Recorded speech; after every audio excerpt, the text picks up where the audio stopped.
Hi, everybody. I'm Dan Fazio. I'm with GI Jobs Magazine, and I'm here today with Brandon Frazee. He is a EPMO portfolio manager for Builders First Source, and he is a veteran. And so we are talking to him today about his experience and role and success in the construction industry.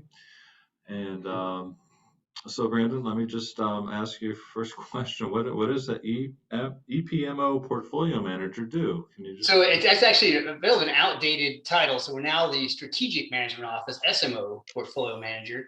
And what the SMO does is we're kind of, I think when I speak to my military friends, we're kind of a blend between the G5 and the G8. So we're there to do long range plans and execute strategy on behalf of the company executives and make sure that the strategy is translated into projects, programs, and initiatives that are in line with it and that we're sure can return it, or at least we have a pretty good idea they'll return a benefit to the company in the long run. okay? We get involved with project planning and execution. We get involved with a lot of communications and training. And to some degree, we're kind of jacks of all trades, but primarily our job is to make sure that the the vision, the strategic, outlook of the corporate executives becomes tactical actions down throughout the entire company. Gotcha. Okay, and for the benefit of some of our viewers who may not know what Builders First Source does, can you just sort of sum that up? Absolutely, yeah. We're probably the biggest company you've never heard of. Yeah. I should have checked before this interview, but I want to say we're 220, 230 on the Fortune 500. We're pretty big. We're the biggest distributor of construction materials in the United States. And we are the result of a slew of mergers and acquisitions over the past 5 or so years. I actually started with a company called BMC, which is Building Materials Corporation. It merged with Builders FirstSource in 2020. But we are in every major market in the United States and a lot of minor ones. And we supply both flat goods and framing lumber, as well as value added products like prefabricated trusses, floor trusses, and roof trusses, and millwork, doors, windows, that sort of thing to the construction industry. Mostly home building, a good Hmm. deal of multifamily apartment building as well. Yeah. So what's a typical day like for you? What do you obviously you're working from home, so you're not out there swinging a hammer on a construction site. Well, the best thing about this job is every now and again, I actually do get to go swing a hammer on a construction Oh site. yeah. Okay. Tomorrow, in fact, I'll do that. Nice. So, yeah, for my case, it is an office job most of the time. When I first started here, we had a office presence in I live in north of Atlanta, and since then because of the merger, Builders First Source headquartered in Dallas, so everything's moved there. So most of the time, I actually work from one of our lumber yards, which is a lot of fun because one of the things that attracted me was the noise and the sawdust and the trucks backing up and forklifts going everywhere. It's exciting. I think it's kind of fun to be around. Yeah. But a typical day for me starts about 7. Usually ends about 6 p.m.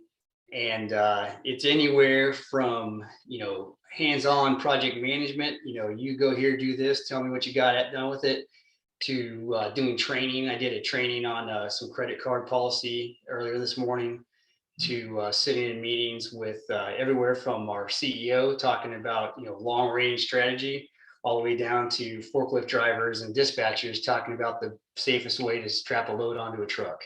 So Mhm. there's a lot of variety in there, and that's what really attracted me to it. I think it's a lot of fun. Yeah. That sounds fun. That's sounds like you're not doing the same thing over and over again. No, no, and honestly, I think I'd get pretty bored if I did that. Yeah. One of the great things about this job, there's a lot of opportunities if you're willing to do them. Yeah. Well, let's talk about that for a second. I mean, it seems like everybody's hurting for workers, for skilled workers, certainly. Is that true in in the construction industry right now? What are some of the, you know, most in-demand jobs right now and then how, what kind of job opportunities are there for veterans in the construction industry right now? Across the board, in my department here, we've hired 2 veterans in the last 12 months, a retired Air Force officer and a retired Army officer. They both run our organizational change management practice, which seems kind of for at least for the Air Force guy, it seems in character. But for the Army guy, it's a little seems like it might be a little bit soft skill. But no, they're both great, both wonderful guys to work with, and both very effective in their jobs. But yeah, we've got opportunities everywhere from corporate. We're always looking for people with the IT skills, that can do the programming and so on. Folks with like the accounting and finance backgrounds, we're always looking for those, all the way down to what we call our field operations, right? If you just want to lead, if you just want to lead a team, we've got opportunities to run lumber yards, to run truss manufacturing outfits, to work in delivery and construction services, which is installed.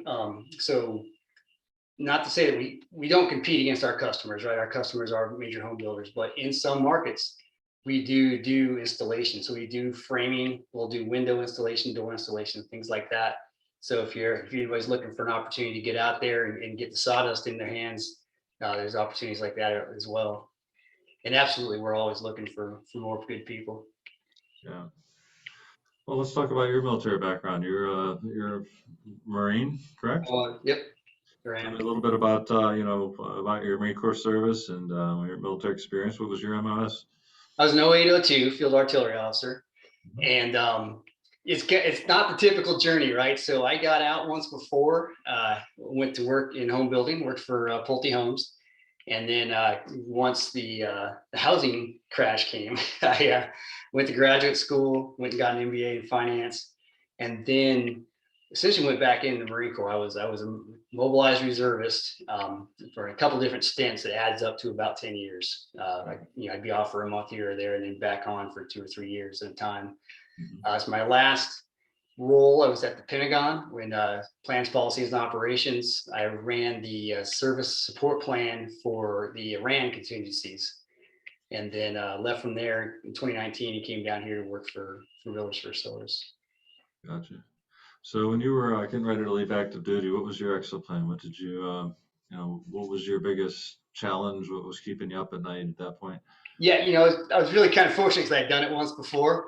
Um, but the big thing is I knew from past experience that I needed to go somewhere where it wasn't just about the paycheck. It had to be someplace where I felt like the mission, the job was worthwhile. And here, the way I see it, I'm a really small part of the American dream, right? Getting people to home ownership. We got to build more houses. Everybody knows this.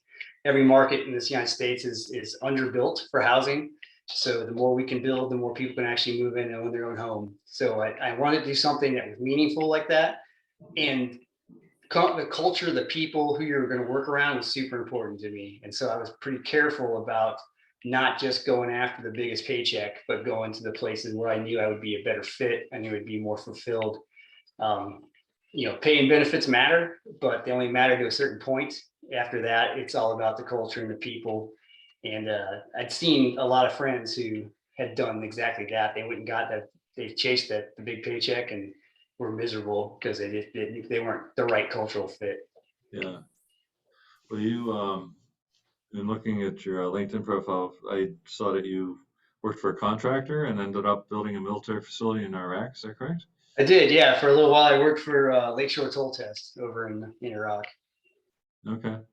And you've done time in Afghanistan as a reservist, correct? No, never went to Afghanistan. I ended up going to Okay. Iraq 4 times. Gotcha. Okay. So what attracted you to construction initially? I mean, when you got out the first time off active duty, and what was it, 2005? It was, yeah. So You went into construction, right? yes, sir. Yeah. So I think the first thing that attracted me was being able to be outside. Sitting in front of a laptop, wearing a suit and tie all day had no appeal to me. And that's why I joined the Marine Corps in the first place, right? I didn't want to go do that. So yeah, being able to be outside and the tangibility of it. In the morning when you show up and it's a slab and you go home and there's a framed house, or the next one over, it's a framed house. And when you leave that evening, it's got a roof on it and shingles. Or when I worked for Pulte, I actually worked in Phoenix. So it wasn't shingles, it had been roof tiles. But the tangibility, the real, like you could put your hands on it, you can see it, you can measure it, matter a lot. The other thing is the kind of people who are attracted to that industry. It's the same kind of people that are attracted to being in the Marine Corps or the Army. Like they want to do something. It's not necessarily glamorous. It's sometimes physically hard, but it's rewarding. And, you get to work in teams, you get to work around a lot of good people. So that's what attracted me the first time to construction, and why I knew the second time I got out, that's where I wanted to go. Gotcha. So how does your military experience and training help you as a civilian in your civilian career? Oh man, it's can't count the ways. Um, I think the biggest one is able to translate intent into action, right? We always talk about commander's intent, mission-based orders, that sort of thing. It's the same way in the civilian world, especially in the strategy role that I'm in, where we're taking what the stated intent of executives is and turning it into actual actions, programs, projects that are going to get us there. Being able to work with a lot of different kind of people, being able to shift on a dime between these different kinds of efforts, and just in general, trying to lead not only by positional authority but lead by influence. All those things came from, or were honed at least, in the Marine Corps.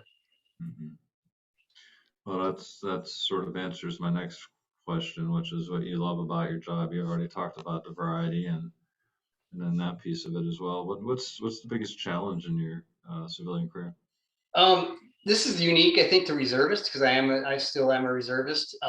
So being an 06 in the reserves, it's not like you just show up at drill on Friday night. They hand you a rifle and you go to the field. There's a lot of planning. There's a lot of deconfliction that has to get done during business hours. So a lot of times it can kind of feel like I've got two full-time jobs. And I'm very, very fortunate that my bosses, my leadership here at Builders, uh, it supports that, and they facilitate it, and it makes me able to succeed in both roles. Gotcha. Would you recommend construction industry to other veterans? Absolutely. It's I think I wrote this in my written answers, but yeah, if you're looking to wear an Armani suit and sip cocktails or sit behind a computer, it's probably not the place for you. It's a very much a boots and jeans kind of industry. Even our CEO, he might wear a jacket, but he'll have boots and jeans underneath. Mm. But if you like working in teams, if you like solving problems that you could never have anticipated that morning when you walked in the door, if you like seeing the tangible result of your efforts, it's a great place to work. And what advice would you have for either transitioning service members who are looking for their first civilian career, or veterans who have already been out and perhaps looking to shift gears and change careers? Yeah, I guess a couple of things. One is, as you go through the process, they're interviewing you, but you're interviewing them as well, right? So don't be afraid to ask those questions that may feel a little uncomfortable, and demand to see behind the curtain. Demand to know, to see the operations, to talk to people throughout the organization, not just the people they put in front of you at the interview table, because that cultural fit and the people part of it matters so much more than anything else, in my opinion. The other thing I would say is don't don't lie to yourself and think you can adapt, right? There's some places where you're just not meant to be. There's some places you are, and you should know yourself first before you try to put that round peg in the square hole. I think I got that analogy backwards. I think it's square peg. Yeah, it's a point well taken, though, and that's really good advice. Appreciate that. Is there anything else that you'd like to add? No, I appreciate this opportunity, and I appreciate things like that your organization does, right? It's not easy. Even though I've done it once before, it is not easy to go from being a full-time uniform wearing member of the military to the civilian world. So everything we can do, all the resources organizations like yours provide, it's all very well appreciated, at least by me. And I know I echo the sentiments of many others. Well, thank you. It's certainly an honor and a privilege for us to serve those who serve. So appreciate that. Thank you. Well, thanks for joining us, taking a few minutes out of your day today, Brandon. We very much appreciate your insight, and always happy to shine a spotlight on successful veterans and get a little bit of advice from for others who are coming behind them. So thank you so much. Thank you. It's my pleasure.